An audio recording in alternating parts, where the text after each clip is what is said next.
While British women are protesting against male gaze and catcalling on the street, Muslim women in the UK are experiencing a different kind of harassment. And this is something that we don't hear much about. So what exactly are Muslim women going through? Are they really as safe as British women are?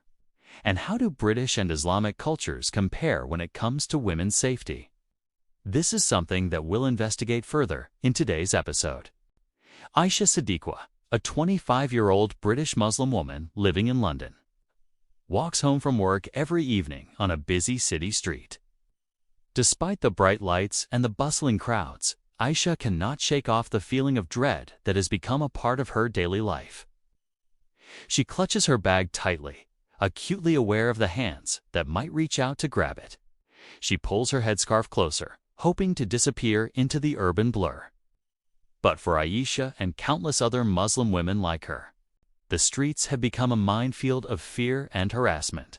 Muslim women in Britain face a unique set of challenges that are often overlooked or minimized in discussions about women's safety.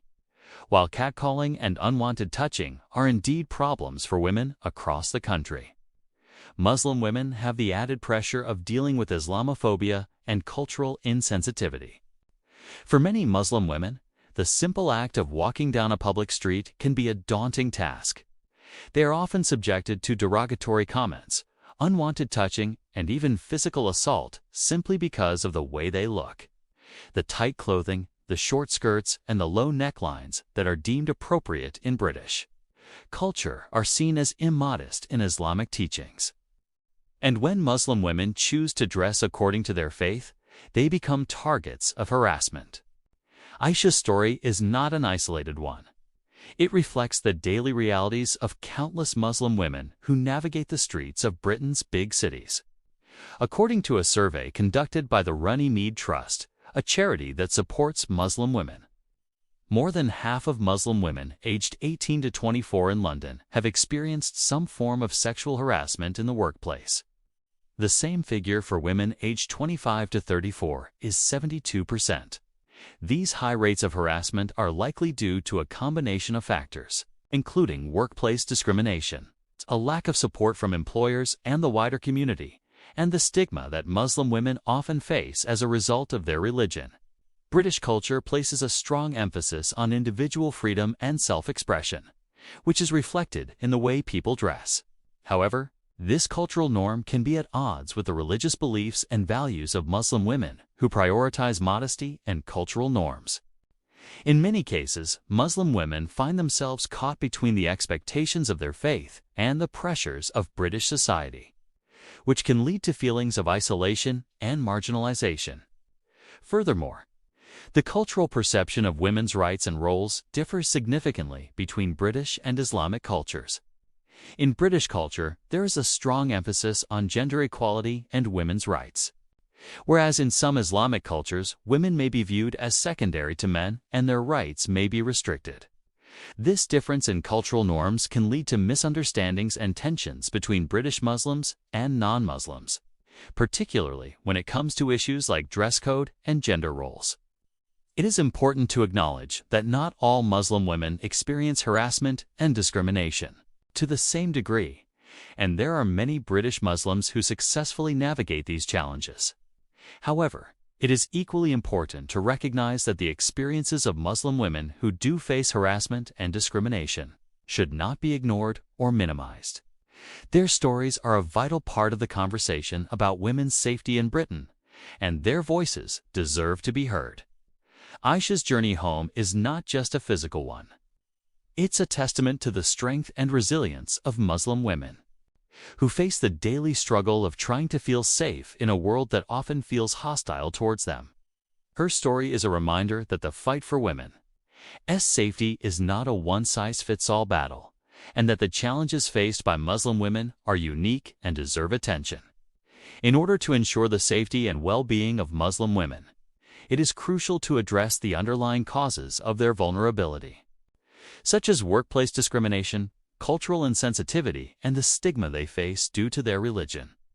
By working to create a more inclusive and respectful society, Britain can ensure that every woman, regardless of her background or beliefs, feel safe and valued. Now let's talk about the Middle East and North Africa, the MENA region.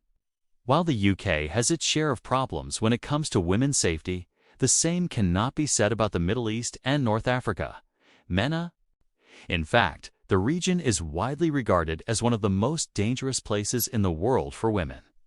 According to a recent study, women in MENA are almost 7 times more likely to experience physical violence at the hands of a stranger compared to their counterparts in Europe and North America.